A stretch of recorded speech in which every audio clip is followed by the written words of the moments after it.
तो आप सभी का स्वागत है फिर से अपने YouTube channel GS lamp education में। तो जैसा कि अभी आप देख रहे हो अपने पास टेस्ट सीरीज का जो 10वां टेस्ट सीरीज चल रहा है उसका अभी तक हमने 5 लेक्चर अपलोड कर दिया और ये लास्ट लेक्चर है। इसके बाद जो अपना टेस्ट सीरीज 10 जो है ना वो टेस्ट जो नंबर 10 है वो कंप्लीट हो जाएगा, ठीक है। जिसमें भी आप लोग देख रहे हो कि जिसमें मैं यूपीएससी के रिलेटेड पहली चीज, दूसरा जो भी स्टेट पीएससी से रिलेटेड है दूसरी चीज, तीसरा इसमें मैंने पीआईबी भी अब ऐड ऑन कर दिया और चौथा the most important part is the current affair. आप एक बार जाके देखोगे करंट अफेयर का जो इंपॉर्टेंट टॉपिक है उसको मैं यहाँ पे पूरा एक तरीके से क्या क्लियर करने की कोशिश करता हूँ। क्यों? क्योंकि मैं इसको क्या करता हूँ एक तरीके से आपको दोनों को मर्ज अप करने का बताने का कोशिश कर रहा हूँ, ठीक है। इससे पहले वाले लेक्चर में मैंने आपको माल न्यूट्रिशन से रिलेटेड एक एक चीज पर बताया। पहला माल न्यूट्रिशन, दूसरा मैंने उससे रिलेटेड जो रिपोर्ट चल रहा है जिसको ग्लोबल हंगर रिपोर्ट कहते हैं, उसी में मैंने आपको सस्टेनेबल डेवलपमेंट गोल के बारे में बताया। इसी से रिलेटेड उसमें भारत का क्या पोजीशन है, भारत के बिहार के अलावा जो पाकिस्तान है, चाइना है या इंडिया, जो बांग्लादेश है, इन सभी का क्या क्या पोजीशन है, वो हमसे ऊपर है या नीचे, वो सारा चीज मैंने वहां पे आपको क्लियर करके बताया। देखो मैं इसमें ये जो सिर्फ क्वेश्चन के साथ जाते तो हमें और मतलब क्वेश्चन तो और हम कर लेंगे, लेकिन क्या जब तक कंसेप्ट आपको नहीं समझ आएगा आपको मजा नहीं आएगा। इसलिए मैंने ये सारा का सारा चीज आपको इंक्लूड किया और जो कि मैं जिस अनुसार से देख रहा हूँ आपको बहुत ही अच्छा रिस्पांस मुझे मिल रहा है और वो मेरे लिए एक तरीके से क्या मोटिवेशन के बूस्टअप करने का वहां पे काम कर रहे हैं, ठीक है। तो ये अपना प्रीलिम्स एक तरीके से मैंने लिख दिया 2024 के लिए। ये एक तरीके से सीरीज है बट ये पूरे के पूरे सभी के लिए इंपॉर्टेंट, जिसमें मैं करंट अफेयर भी ऐड ऑन करता हूँ। तो अभी क्या ना ये अपना लास्ट है टेस्ट सीरीज 10 का, अभी ये लास्ट मतलब पार्ट है जो इसके बाद फिर हम लोग टेस्ट सीरीज 11 वो चलेगा, ठीक है। तो देखो सबसे पहला क्वेश्चन इसमें आपको ये समझ आना चाहिए। देखो क्वेश्चन इसमें क्या बोल रहा है, इथेनॉल के बारे में बोल रहा है। अभी आपने बहुत ज्यादा सुना होगा इथेनॉल ग्राइंडिंग से या ब्लेंड के बारे में। पहले आपने इसमें कुछ इथेनॉल अगर मान लो अगर हम बात करते हैं इसमें आपने ये भी सुना इथेनॉल ब्लेंड, ठीक है।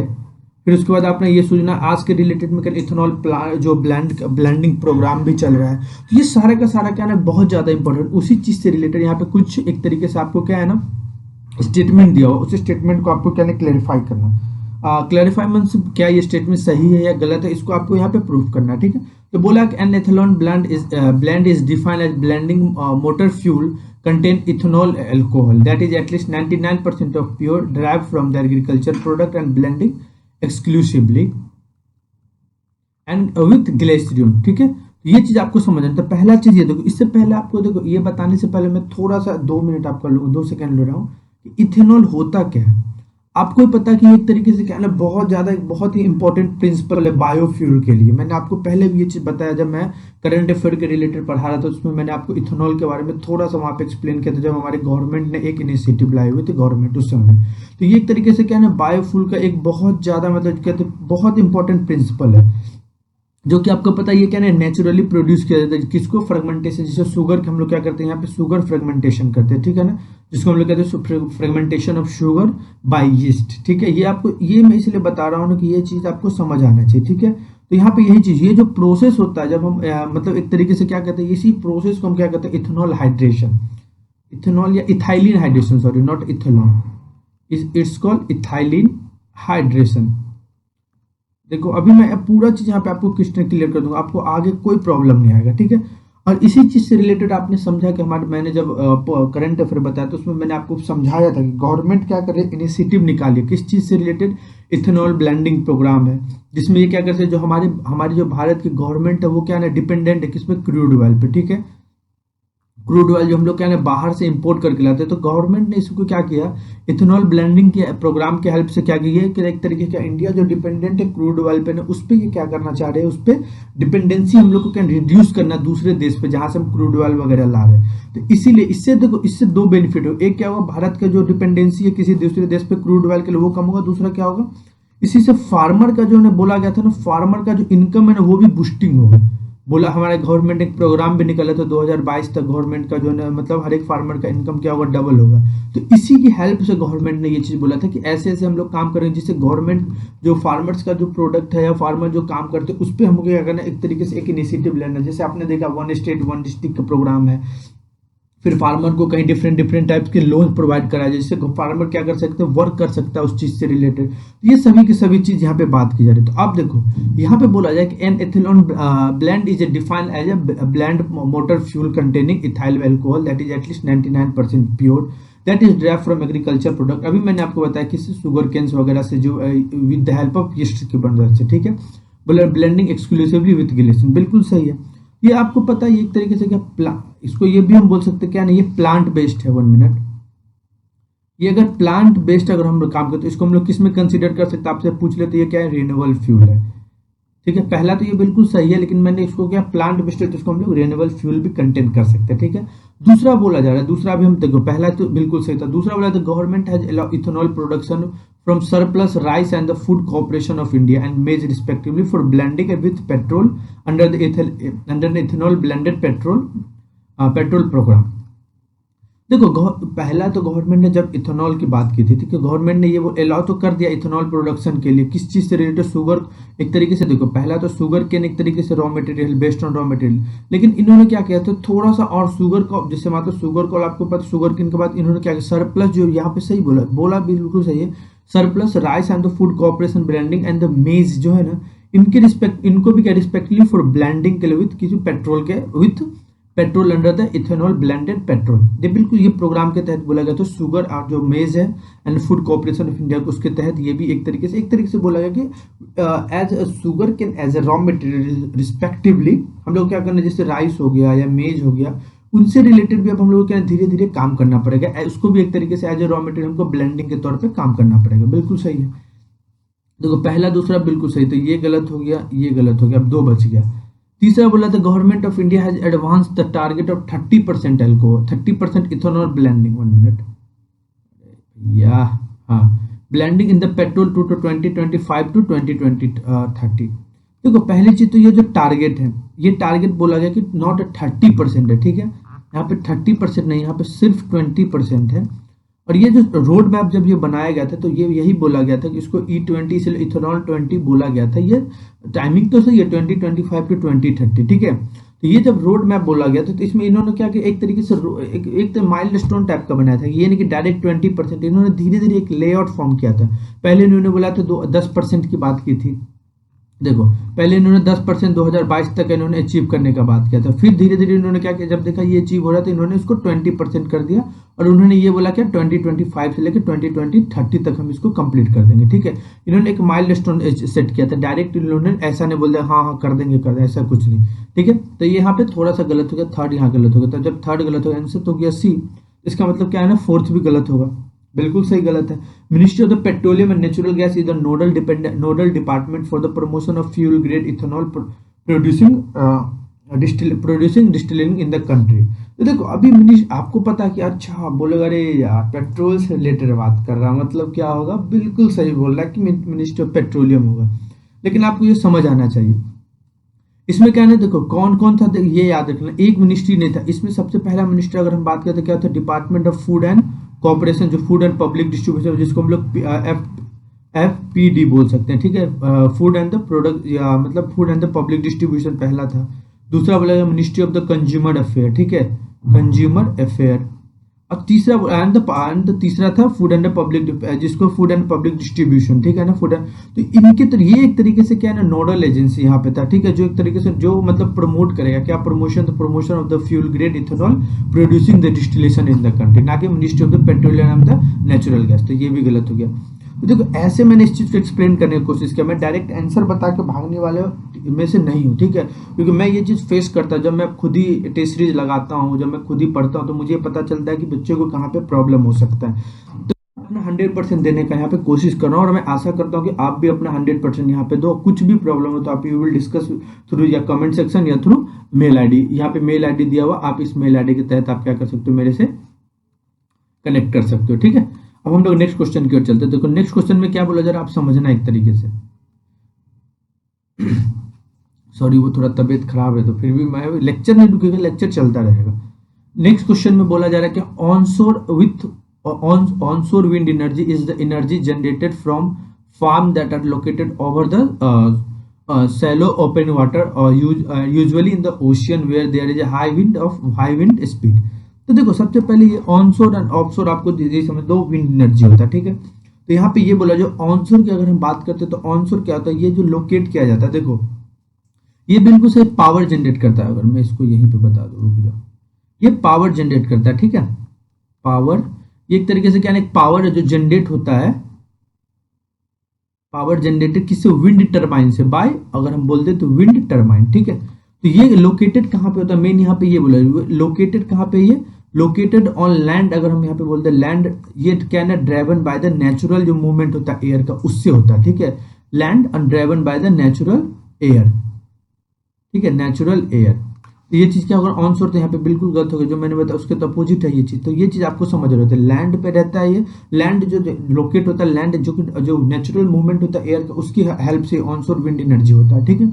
ऑफशोर विंड एनर्जी यहाँ पे क्या है, अब ये समझना, यहाँ पे ये बोला जा रहा है कि लैंड ड्राइवन बाय, ये गलती, थोड़ा सा ऐसा जब क्वेश्चन कभी भी आए ना तो थोड़ा सा दिमाग लगाना, अगर एक भी आपको पता है तो आप देखो कलेक्ट कर लोगे।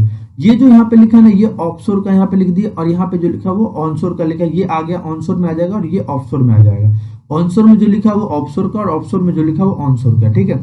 तो देखो ऑफशोर में क्या लिखा है, it is power generated through by the wind turbine located on the land driven by the natural movement of air, ये बिल्कुल गलत है, ये पहला वाला होगा।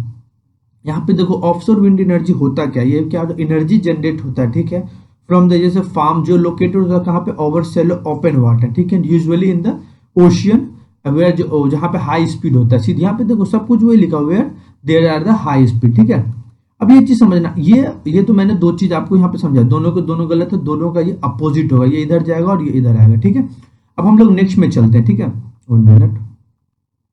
अब नेक्स्ट में यहाँ पे हम थोड़ा सा और आपको बता दें, जैसे इसमें क्या है ना, मिनिस्ट्री जो था ना, मिनिस्ट्री ऑफ द जो न्यू एंड रिन्यूएबल एनर्जी है, उन्होंने एक तरीके से रिलीज किया था, क्या रिलीज किया था, strategic paper for establishment, 1 minute, strategic paper for establishment of offshore wind energy, of offshore wind energy. देखिए पूछ लिया जा सकता है विंड एनर्जी प्रोजेक्ट, ये आपसे पूछ लेगा, मैं इसलिए बता रहा हूँ कि आपसे इसलिए पूछ लेगा क्योंकि ये, और ये कौन मतलब एक तरीके से इसको मतलब रिलीज किया तो कौन है, ministry of new renewable energy, ठीक है, न्यू रिन्यूएबल एनर्जी मिनिस्टर है वो। तो इन्होंने जो क्या किया था, इन्होंने पेपर जैसे बोला ना, पेपर आइडेंटिफाई, तो इन्होंने 16 टोटल जोन बनाए थे टोटल ऑफ से, जैसे मतलब आपको पता ऑफशोर, आप हम अपने जो अपने भारत के जो कोस्टल एरिया, जैसे मतलब गुजरात हो गया, तमिलनाडु हो गया, तो ये सभी के सभी एक तरीके से क्या ना ऑफशोर विंड एनर्जी के तहत इनको क्या ना टोटल इन्होंने 16 जोन यहाँ पे बनाए हुए थे, ठीक है, जहाँ पे इन्होंने ये सारा का सारा मतलब गवर्नमेंट के थ्रू जो क्या क्या स्टेप होता है वो सभी के सब यहाँ पे प्रमोशन करने के लिए, जिससे ऑफशोर विंड एनर्जी का जो क्रेडिट या कोई भी बेनिफिट है उन सभी चीज को यहाँ पे प्रमोशन करने के लिए, जो भी गैप फंड होगा उन सभी चीज से रिलेटेड इन्होंने क्या किया, पार्ट बाय पार्ट एक तरीके से जोनल इन्होंने यहाँ पे बना दिया था, ठीक है।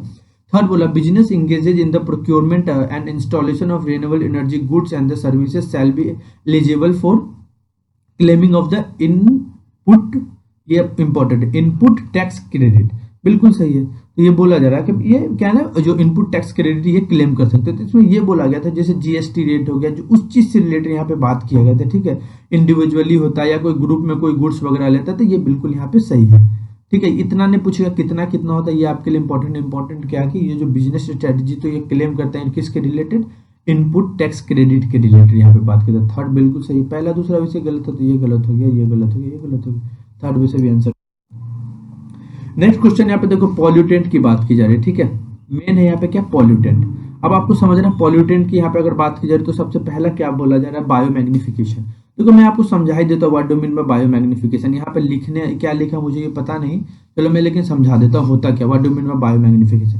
तो देखो बायोमैग्निफिकेशन एक तरीके से ये क्या होता है, टेंडेंसी, एक तरीके से हम लोग क्या टेंडेंसी रेफर करते हैं, क्या पॉल्यूटेंट, जो पॉल्यूटेंट होता है ना उसका कंसंट्रेशन की बात करें, कंसंट्रेशन जो मूव करता है एक ट्रॉपिकल लेवल टू दूसरे ट्रॉपिकल लेवल में, ये बायोमैग्निफिकेशन क्या होता है। जैसे कि मैं यहाँ पे ये कहने का मतलब क्या होता है, जैसे एक ट्रॉपिकल लेवल फूड चेन की तरह सोचो, ये एक तरीके से क्या होता है, ये इंक्रीज होता रहता है, क्या ना फर्स्ट ऑर्गेनिज्म में नहीं होता, ये एक लेवल से दूसरे लेवल में ये मतलब एक तरीके से क्या होता है, मूव करता रहता है पॉल्यूटेंट कंसंट्रेशन, ये होता है बायोमैग्निफिकेशन। सपोज करो इसका मतलब क्या होगा, जैसे मान लो कोई भी एक फूड चेन लिंक है, ठीक है, अभी इसको मतलब डीपली वो मत लेना, ये देखो, और यहाँ पे क्या ना, अगर यहाँ पे पॉल्यूटेंट अगर मान लो 20% है, यहाँ पे भी 20%, तो ये क्या होगा, जब इसको क्या है बड़ी मछली यहाँ पे खाएगी तो इसमें जो पॉल्यूटेंट है बायोमैग्निफिकेशन जो पॉल्यूटेंट वो क्या होगा, आगे की ओर ट्रांसफर हो जाएगा, तो इसमें जितना था उसमें 40% और 20% और ऐड हो गया, तो ये क्या हो गया, एक मतलब चेन से दूसरे चेन में ये क्या हो गया, एक तरीके से ये रेफर करता रहता है, तो इसी को हम लोग बायोमैग्निफिकेशन कहते हैं। सीधी सी बात है, मतलब एक तरीके से हम लोकल लैंग्वेज में कहते हैं एक फूड चेन लिंक जो रहता है ना, उसमें क्या होता है बायोमैन जो पॉल्यूटेंट होता है वो क्या होता है एक मतलब लेवल से दूसरे लेवल में वो क्या करता है, वो इंक्रीज करता रहता है। अब हम लोग पढ़ते क्या, increasing the concentration of pollution from the environment to the first organism in the food chain. First नहीं, एक तरीके से फूड चेन बना हुआ है, तो क्या होता है ये एक चेन से दूसरे चेन में ये इंक्रीज करता रहता है, तो ये बिल्कुल गलत है। दूसरा बोला बायो एक्यूमुलेशन क्या होता है। देखो बायो एक्यूमुलेशन एक तरीके से क्या होता है, ये फूड चेन होता है। यहाँ पे क्या होता है, पहले में, यहाँ पे नेक्स्ट में नहीं, यहाँ पे सिर्फ क्या होता है फर्स्ट ऑर्गेनिज्म में क्या होता है, एक तरीके से फर्स्ट ऑर्गेनिज्म में जो होता है ना पॉल्यूटेंट फ्रॉम एनवायरनमेंट से, वो क्या करता है वहां पे फर्स्ट ऑर्गेनिज्म में वो इंक्रीज करता है। ठीक है, तो ये चीज दूसरा भी यहाँ पे गलत है। तीसरा बोला जा रहा है क्या ना कि heavy metals poses a serious threat to the human and environment because of its toxicity, bioaccumulation and their ability to affect the biodegradability of organism product। बिल्कुल सही है, इसमें तो सबको पता है कि आज के समय में क्या होता है, हर एक चीज जो मतलब सीरियसली एक तो ह्यूमन कॉज का यहाँ पे काम करता है। ठीक है, आंसर इसका फिर क्या हो गया, सी हो गया।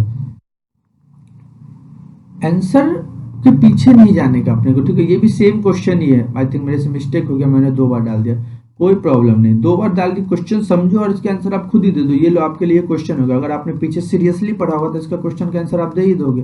ठीक है, तो इसी चीज को लेके आपको क्या है ना सीरियस होकर पढ़ना कि मैंने क्या पढ़ा और क्या समझ आया। बायो मैग्निफिकेशन, बायो एक्यूमुलेशन कितना सिंपल है, अगर किसी ने सही से समझा तो उसको कहीं भी प्रॉब्लम नहीं हो सकता। अब हम लोग क्या है ना क्वेश्चन नंबर 40 की ओर चलते हैं। ठीक है, 1 मिनट 40 की ओर चलते हैं, तो 40 में क्या बोला ये समझो।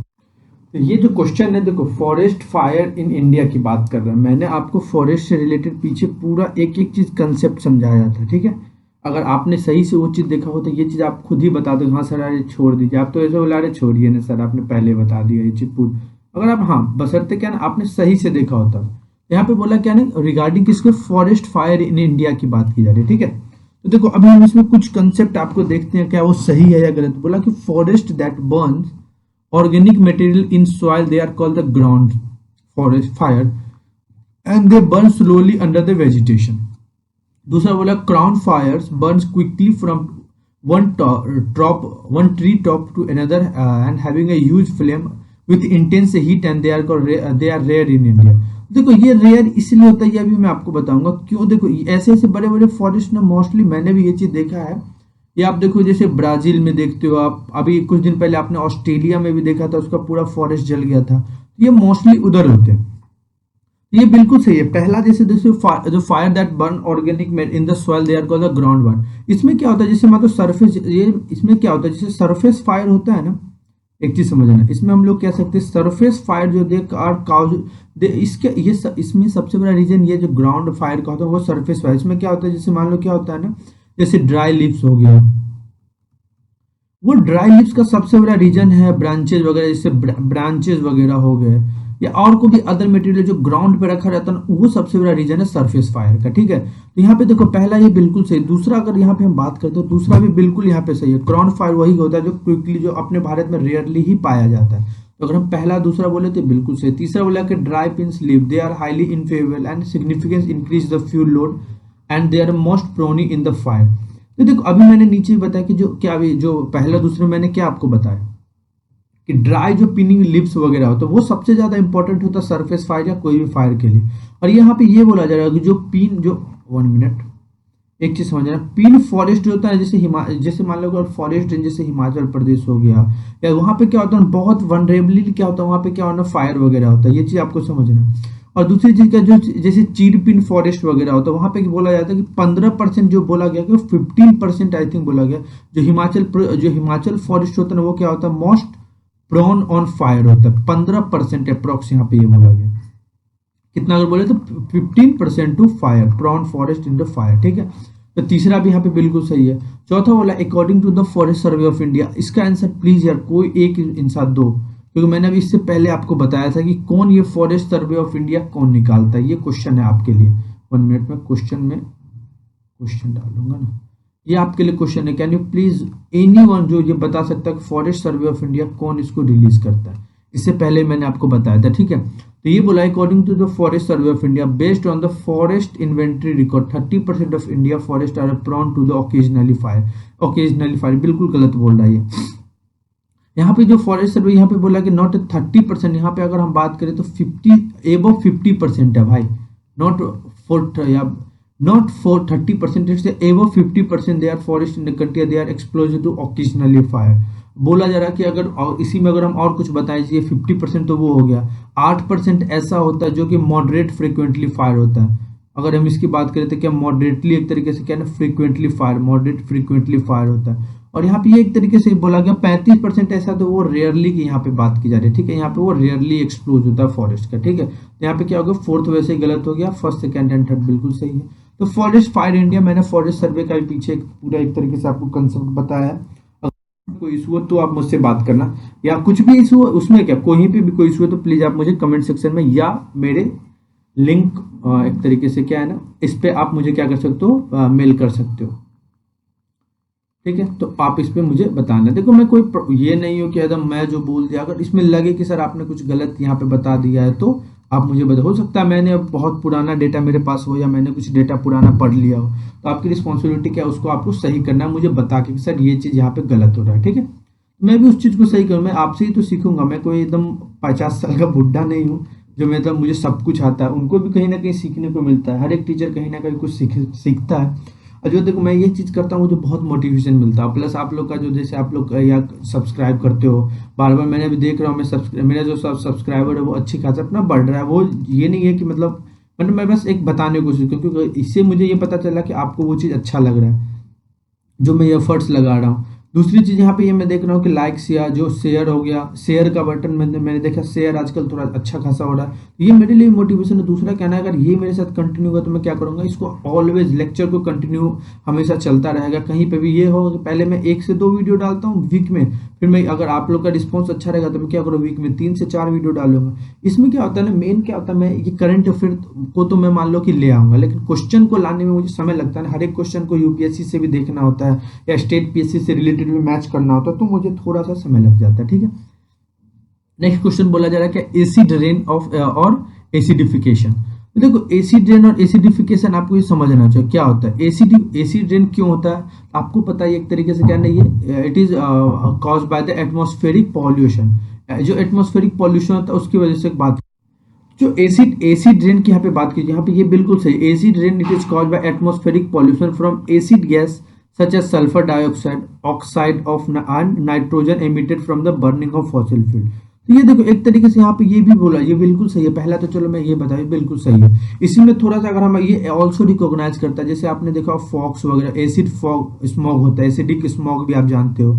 आज के समय आपका बेस्ट एग्जाम्पल दिल्ली में आप चले जाओ, फॉग हो गया, इसी में मिस्ट हो गया, ये सब एक तरीके से एटमॉस्फेयर से आउट होते जाते हैं, जो सेटल होके डस्ट के फॉर्म में क्या होता है वो सेटल हो जाता है, जो धीरे धीरे जैसे वेजिटेशन हो गया या मतलब जैसे खाने का कोई पदार्थ वो पेड़ वगैरह पौधे वगैरह वो क्या होता है आगे धीरे धीरे जम जाता है। तो ये भी जो होता है ना, इसको हम लोग एसिड डिपोजिशन कहते हैं, ठीक है।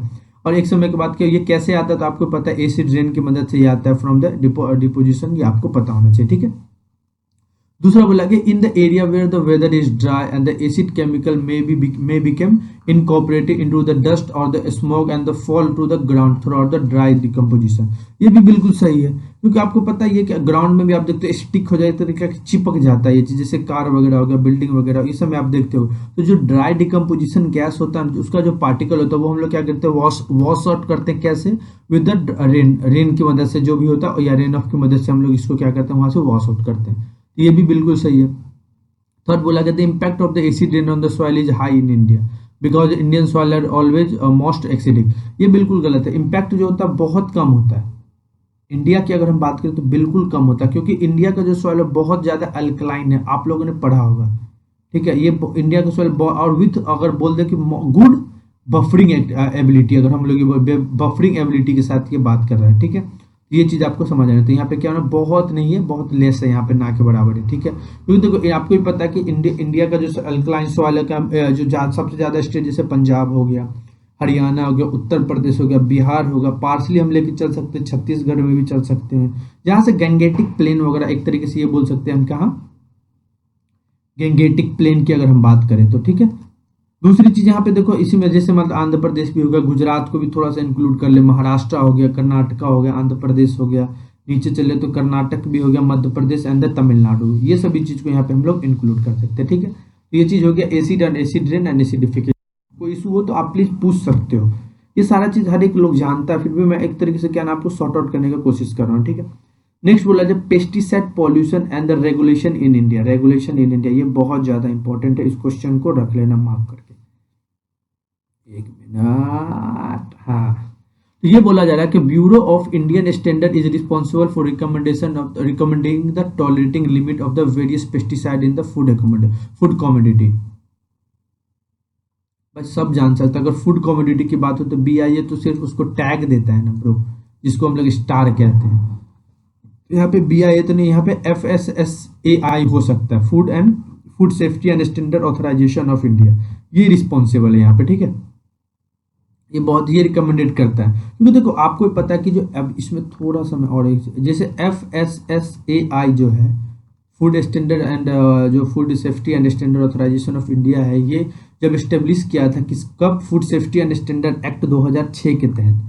किसके तहत? 2006 के तहत। उसमें इन्होंने ये बोला था कि उसमें मैक्सिमम लिमिट या कोई भी फूड जैसे पेस्टिसाइड वगैरह हो गया, क्रॉप का जो मतलब होता है, उन सभी चीज़ से रिलेटेड इसको मतलब बोला गया था कि आपको कम से कम उसको यूज कर रखना है। जैसे पेस्टिसाइड हो गया, फूड से रिलेटेड कोई इंपॉर्टेंट हो गया, उन सभी चीज़ को आपको कहना, क्योंकि नहीं ये अगर इंसान ऐसे खाएगा, इंसान के साथ कोई प्रॉब्लम तो क्या होगा, बहुत ऐसी प्रॉब्लम हो सकती है शरीर में। आपको पता है कितनी तरीके आज के समय बीमारियां फैलने लगी, तो इसी चीज़ के रिलेटेड क्या है, FSSAI को इम्प्लीमेंट किया गया था, ये सब चीज़ को रेगुलेट करके चलेगा। ठीक है, दूसरा बोला जा रहा है कि Central pollution control Board is responsible for advising the government on technical issue related to manufacture use and the safety issues regarding to the pesticide. तो ये भी देखो गलत है, यहाँ पे सेंट्रल पॉल्यूशन कहाँ जाएगा, पॉल्यूशन तो वहाँ आ जाएगा ना जहाँ पे पॉल्यूशन की बात हो रही है। यहाँ पे आएगा सेंटर से insecticide board and regulating committee. ये सेंट्रल क्या है, central insecticide board regulating committee, ये है जो इसको कब स्टार्ट किया गया था, 1968 में इसको स्टार्ट किया गया था, under the department of agriculture and बोला जाए कॉर्पोरेशन। ठीक है, अगर पूछ ले किसके, under the department of agriculture and corporation, और ये किसके मिनिस्ट्री, कौन से मिनिस्ट्री ऑफ एग्रीकल्चर के अंदर आता था। ठीक है, तो उन्होंने यहाँ पे बोला गया कि ये एक तरीके से रिस्पॉन्सिबल या एडवाइजरी गवर्नमेंट है, जो इसको टेक्निकल इशू से रिलेटेड मैन्युफैक्चर हो गया या यूज या कोई भी सेफ्टी से रिलेटेड बात करेगा तो वो किसके अंदर आएगा, CIBR के तहत, जो किसके अंदर आता है, जो आता है department of agriculture and the corporation के and corporation of ministry of agriculture के रिलेटेड। ठीक है, ये सारे चीज़ जैसे टॉक्सिसिटी हो गया या सस्टेनेबिलिटी होगा, सभी चीज़ को ये क्या करेगा वहाँ पे देखेगा। अगर आंसर, अगर आप लोग सोचो कि पेपर चल रहा था अपने ये दो आंसर वैसे ही गलत हो गलो, अगर दोनों गलत भगलो तो ये गलो आंसर भगलो तीसरा, लेकिन तीसरा अपन पढ़ो। अभी हम लोग पढ़ाएं आपको क्या, बायो मैग्निफिकेशन अभी जस्ट पढ़ाया, या ecological magnification increase the pesticide concentration in the tissue of animal that feeded on the plant animal. अभी मैंने बताया था एक प्लांट से दूसरे प्लांट में जाता था, ये भी आपको पता है, जिसकी वजह से क्या होता है, नेचुरल डिस्टर्बेंस भी होता है, नेचुरल बैलेंस जिसको डिस्टर्ब करते हैं वो चीज़ होता है। ठीक है, तो ये चीज़ आपको अभी समझ आना चाहिए। ठीक है, आई थिंक मुझे ऐसा लग रहा है यहाँ तक कोई इशू नहीं होना चाहिए, और मैंने यहाँ तक जो भी चीज़ बताई वो आपको समझ आना चाहिए, कुछ भी ऐसा हो, क्योंकि देखो इन चीज़ से बायो मैग्निफिकेशन है, कोई भी पेस्टिसाइड हो गया, कोई भी चीज़ से क्या होता है आपको पता है कितना इम्पैक्ट वाटर पे पड़ता है, आप हर एक चीज़ को कोरिलेट कर सकते हो, लेक पे भी पड़ता है या रिवर हो गया, सभी पे पड़ता है, क्योंकि ये सभी के सभी किसको इफेक्ट करते हैं, जो उसमें टारगेट क्या होता है, एनिमल होता है जो उसमें रहते हैं। ठीक है, वो भी क्या करते हैं, ये सभी चीज़ को क्या करते हैं, और उसको तो मजबूरी है लेना, और वो सब चीज़ को जब हम लोग उसको क्या करते हैं, कंज्यूम करते हैं, तो क्या होता है वो हमारे शरीर को क्या करता है, इम्पैक्ट करता है। ठीक है, एकदम फाइनल डिसीजन ये है कि वो हमारे बॉडी पे भी इम्पैक्ट करता है। नेक्स्ट क्वेश्चन है अपने लिए 20 लाख रुपए के लिए। नेक्स्ट क्वेश्चन क्या है, National Air Quality Monitoring Programme. चलो इसके रिलेटेड है, National Air Quality Monitoring Programme. इसके रिलेटेड बोला जा रहा है कि ये एक तरीके से नेशनल वाइड प्रोग्राम है जो of ambient air quality monitor by the central pollution control board. तो देखो बिल्कुल सही है, जो सेंट्रल पॉल्यूशन कंट्रोल बोर्ड है यहाँ पे आगे ये एक तरीके से क्या है, एग्जीक्यूटिवली एक तरीके से नेशनल वाइड प्रोग्राम ये इन्होंने चलाया, जो क्या करेगा, एयर क्वालिटी को वो क्या करेगा, मॉनिटर करेगा। ठीक है, as a National Air Quality Monitoring Programme के तहत, ये आपको पता होना चाहिए। धीरे धीरे क्या होगा, ये इसका जो नेटवर्क है, इसमें थोड़ा सा अगर हम और एड ऑन करें, इसका नेटवर्क है वो क्या हो गया, अलग अलग जगह पे स्टेशन बनाने लगा। तो बोला जा रहा है कि 804 ऑपरेटिंग स्टेशन इसका बनाया गया था, किसमें कवर टोटल 344 सिटी और डाउन के तहत, जो पूरे टोटल अपने जो स्टेट है और यूनियन टेरिटरी है उस समय पूरे के पूरे तुम्हें यहाँ पे बात किया जा रहा है, ठीक है। सॉरी। तो इसका वही ऑब्जेक्टिव वही है, क्या ना पूरा क्लियर आपको पता है एक तरीके से, क्या ना जैसे दिल्ली की भी हालत है, तो इसका ऑब्जेक्टिव यही है कि आपको क्या करना है, पूरी तरीके से आपको हर एक चीज पे एक आई ऑन द रखना है कि आपको सब कुछ वहां पे, जैसे मान लो कि डिकम्पोजिशन हो गया या क्या ड्राई डिकम्पोजिशन हो गया, विंड बेस्ड मूवमेंट हो गया, इन्वायरमेंट का जो पॉल्यूशन जिससे डिजोल्यूशन जो होता है, वो सभी चीज से रिलेटेड यहाँ पे बात किया जा रहा है, ठीक है। तो वो सभी चीज को यहाँ पे क्या करेगा, वो एक तरीके से कंट्रोल करेगा।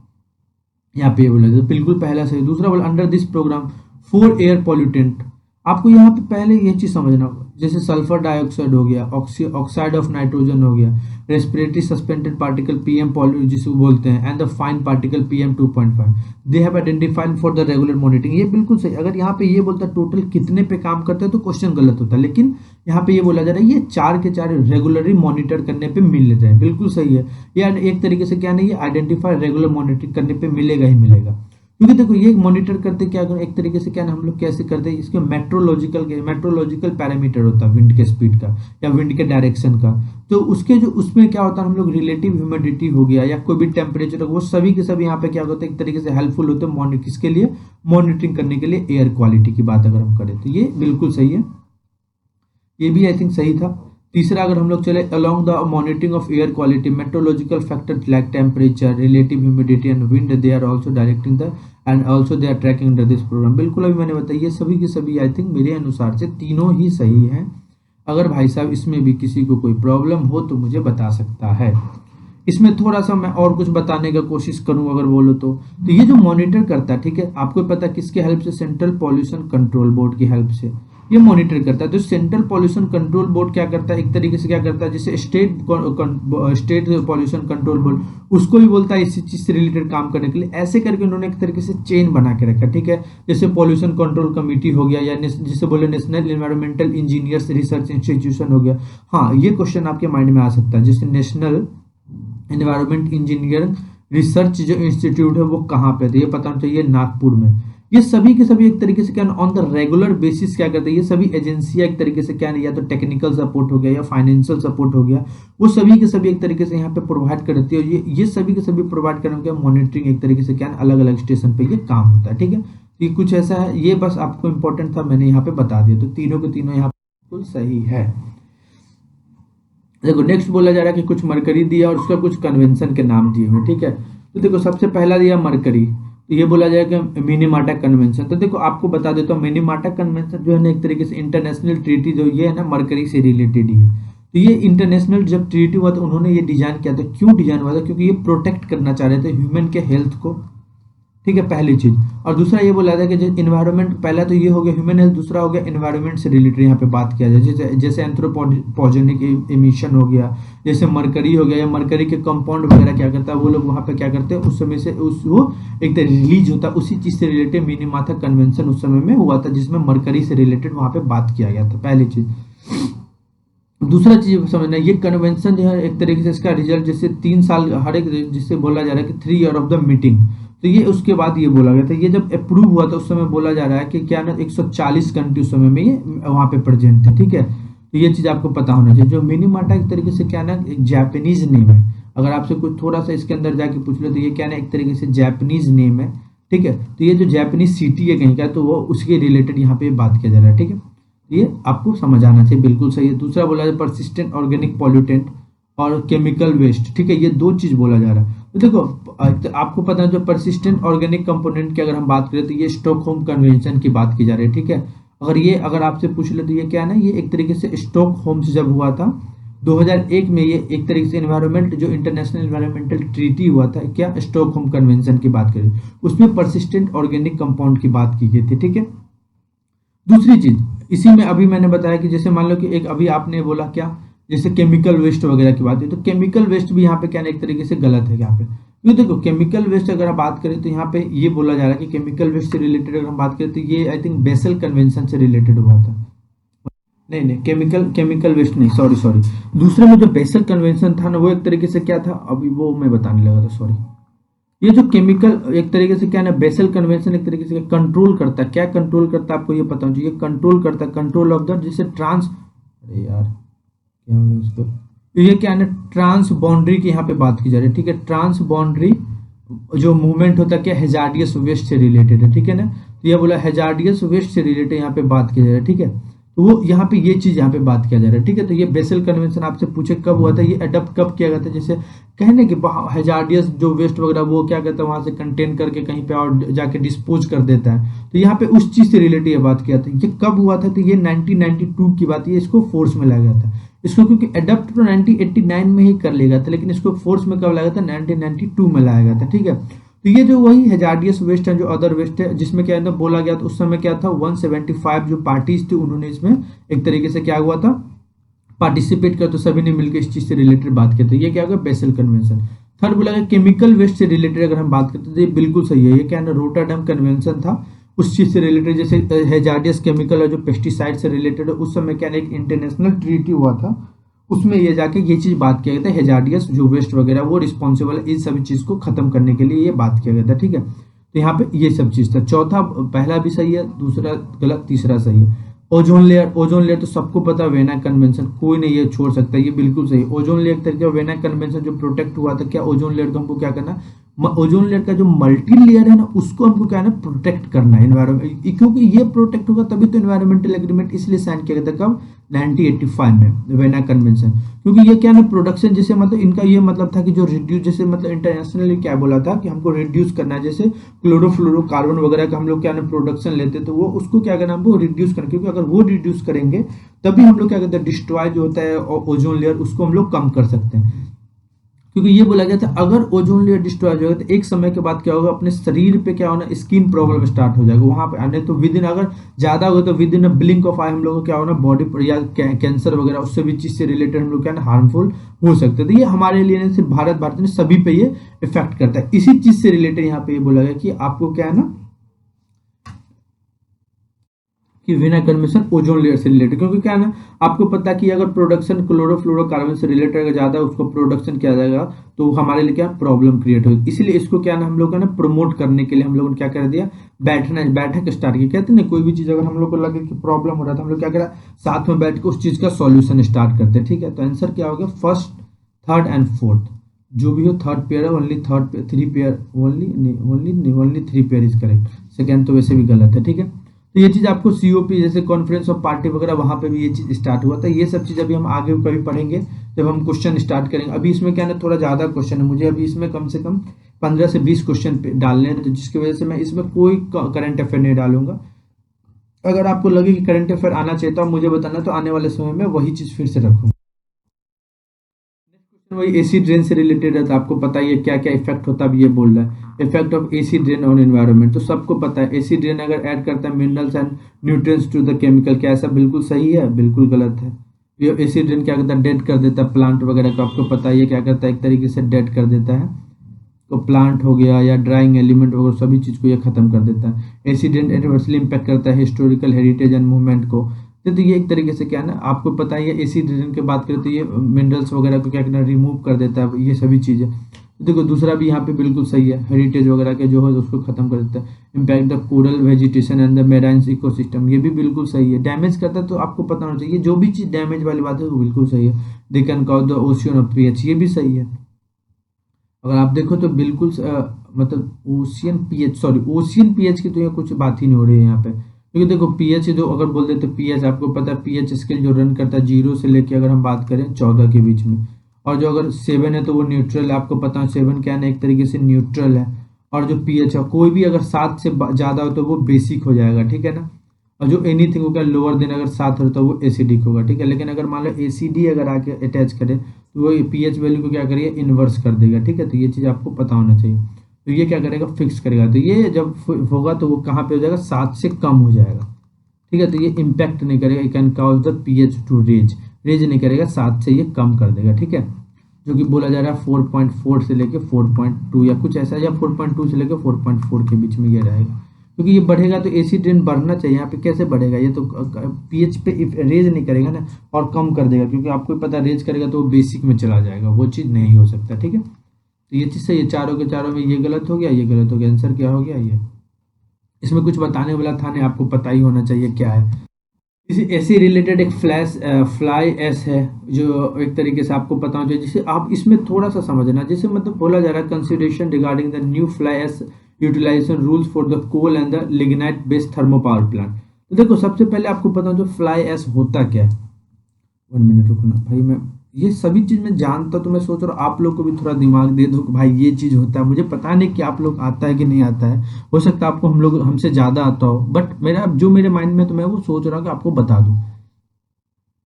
ये अब यहाँ पे ये बोला जा रहा है कि फ्लाई एश एक तरीके से क्या है बाय प्रोडक्ट है, पहले समझना ये क्या है बाय प्रोडक्ट है, जैसे कोल वगैरह, कोल बेस जैसे कोई भी थर्ड पावर जनरेशन होता है, तो ये एक पाउडर की तरह होता है। आपको पता है कि उड़ता रहता है, आपने देखा होगा ना जो क्या सिल्क जिसको बोला जाता है सिल्का, जिसे मतलब बहुत ही जैसे मतलब आपने देखा होगा ना व्हाइट व्हाइट कलर का वो उड़ता रहता है, ये यही बोला जाए ये फाइन प्रोडक्ट फाइन पावर होता है, पाउडर होता है विथ किसके related, with sustainable amount of the oxide, जैसे सिलिका हो गया, किसका silica, oxide of the silica है, एल्युमिनियम हो गया या कैल्शियम हो गया, जो कि क्या करना ये एक तरीके से कंटेन इट कैन, अगर बोले ये ऑल्सो कंटेन करता है, जो ट्रेस करता है, जैसे आर्सेनिक हो गया, बोरोन हो गया, क्रोमियम हो गया, लीड हो गया, जो कि क्या करता है हमारे एयर जैसे वाटर वगैरह में या एयर पॉल्यूशन में ये क्या करता है एक तरीके से डिस्पोज हो जाता है लैंड पे आकर, तो ये आपके लिए क्या है ना बहुत ज्यादा हार्मफुल होता है। ठीक है, अब हम लोग पढ़ते हैं flash S is it is a fine powder and with sustainable amount of oxide of aluminium silica, ये बिल्कुल सही है, अभी मैंने बताया। तो यहाँ पे यही बोला जा रहा है कि जैसे मतलब बोला जा रहा है कि पहले ये इंडिया में क्या है ना फ्लाई ऐसे बहुत मतलब जनरेट किया जाता है बहुत हाई, जैसे बोला जा रहा है कि 85% के आसपास ये जनरेट किया जाता है, लेकिन अब इसको बोला गया धीरे धीरे जो भी है मतलब बोला गया कि इसको कम करके आप 50% के आसपास लेके आओ। ठीक है, तो ये क्योंकि क्या ना बहुत ज्यादा इंपैक्ट कर रहा है। दूसरा क्वेश्चन यहाँ बोला जाए कि these new regulation aim to achieve the objective 100% utilisation in 10 year, बिल्कुल गलत बोला जा रहा है। कि अगर बोला जाए कि फर्स्ट अगर फ्लाई ऐसे जो नोटिफिकेशन आया था वो 1919 में ही किया गया था। ठीक है, 1919 में, और उसमें इन लोगों ने इंश्योर किया था कि हमको 100% एक तरीके से करना है। तो ये सिमिलर नोटिफिकेशन जब 2016 में आया है ना, तो यहाँ पे देखो 2016 में एक तरीके से बोला गया करंट नोटिफिकेशन के एम के अनुसार क्या है ना, ये 3 से 5 साल के बीच में 3 to 5 ईयर में हमको क्या करना है एक तरीके से 100% यूटिलाइजेशन अचीव करना। तो ये चीज आपको समझ आना चाहिए। तो यहाँ पे दूसरा क्या होगा इसे, तीसरा बोला अंडर द न्यू रेगुलेशन जो इन्वायरमेंटल मिनिस्ट्री है, non compliant power plant they will be impose an environmental compensation up to 110 per unutilised assets during the end of the every financial year. देखो ये गलत है, 100 फाइनेंशियल, हाँ बिल्कुल बिल्कुल सही, सॉरी। जैसे अंडर द न्यू रेगुलेशन में क्या हो गया, जैसे बोला गया कि आपको क्या है ना 100 जो भी बोला गया कि जो आपको अमाउंट ऑफ कलेक्शन जो है ना वो आपको क्या है ना हर एक फाइनेंशियल में आपको क्या करना 100 जो है ना पर टन का आपको कंपनसेशन देना पड़ेगा, अगर आपकी अमाउंट की रेगुलेशन अगर ज्यादा होती है। ठीक है, तो ये जो अमाउंट कौन, अगर हाँ इसमें अमाउंट कौन कलेक्ट करेगा, ये होगा सेंट्रल पॉल्यूशन कंट्रोल बोर्ड। ठीक है, एंड कौन होगा जो उसके बाद क्या होगा, जो मिनिस्ट्री होगा environmental forest and climate change, वो क्या कर सकता है इसको एक तरीके से डेडलाइन देगा। कोई भी थर्मल पावर प्लांट या किसी को भी अगर मान लो कि आपको इतना रहेगा तो पेनल्टी नहीं लगेगा, नहीं तो अगर इससे ज्यादा हुआ तो वहां पे एक तरीके से जो environmental forest and climate change उन्होंने क्या कर दिया उसको पेनल्टी वहां पे एक तरीके से क्या कर इंट्रोड्यूस कर दिया। ठीक है, ये भी बिल्कुल सही है, सॉरी ये गलत नहीं हुआ, फर्स्ट एंड थर्ड सही है। नेक्स्ट क्वेश्चन है ई वेस्ट। ई वेस्ट का तो कोई भी बता देगा यार। ई वेस्ट में सबको पता है क्या होता है, what do mean by e waste, आपको पता है इलेक्ट्रॉनिक वेस्ट एक तरीके से। Electronic waste of all the item of electronic and electrical equipment and its part they have been discarded by their own owner as a waste with the intent of reuse, बिल्कुल गलत है।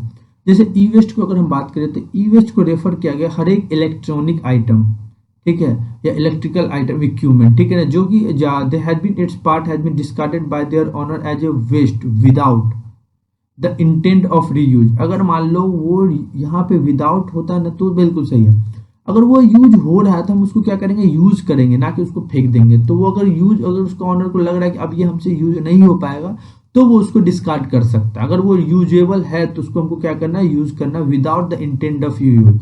Reuse हो रहा है तो आपको उसको क्या करना है रीयूज करना पड़ेगा या रीसेल करना पड़ेगा, उसको क्या गार्बेज में डायरेक्ट फेंकना नहीं पड़ेगा, उसको हम लोग क्या कहते हैं ई वेस्ट कहते हैं। According to the global e waste monitor 2022 India is the third largest waste generated in the world after the China and USA.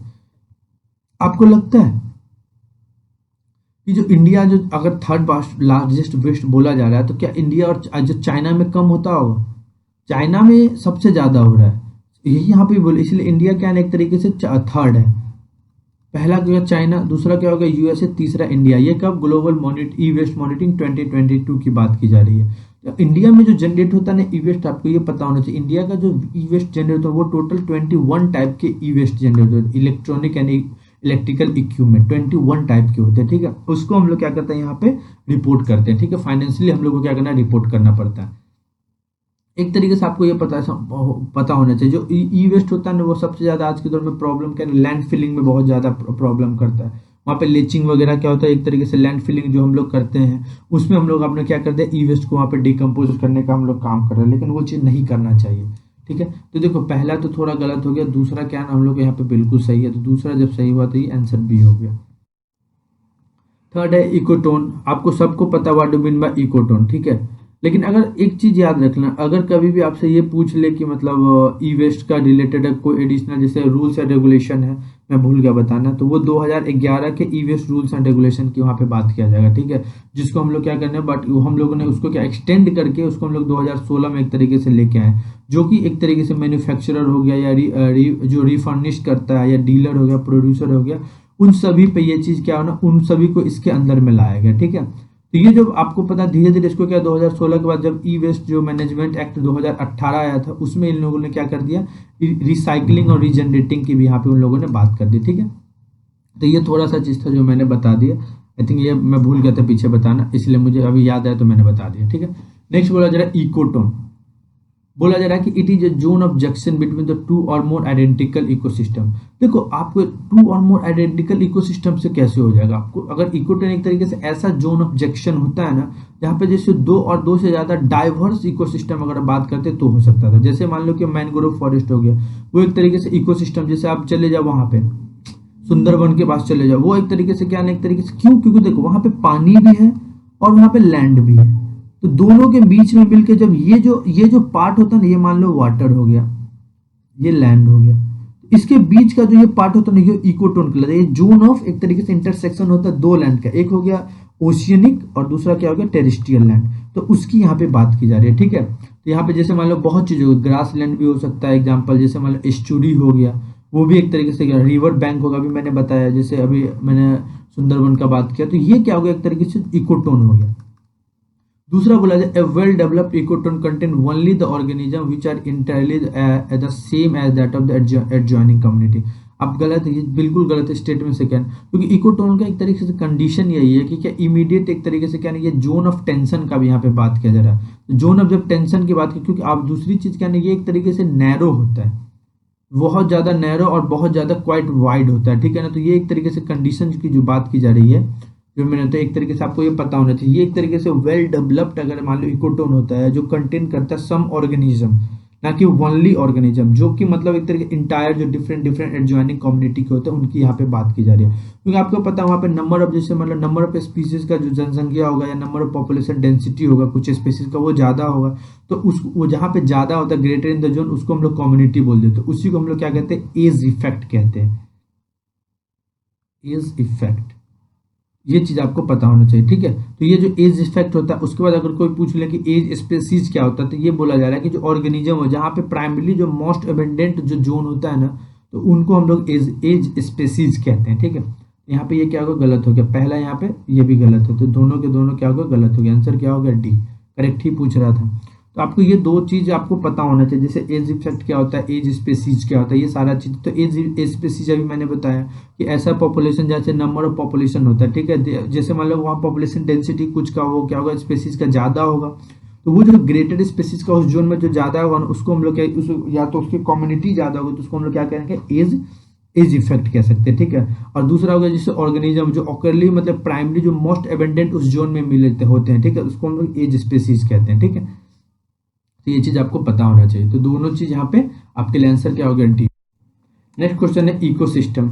Good which of the following are the good service and the provided by the ecosystem.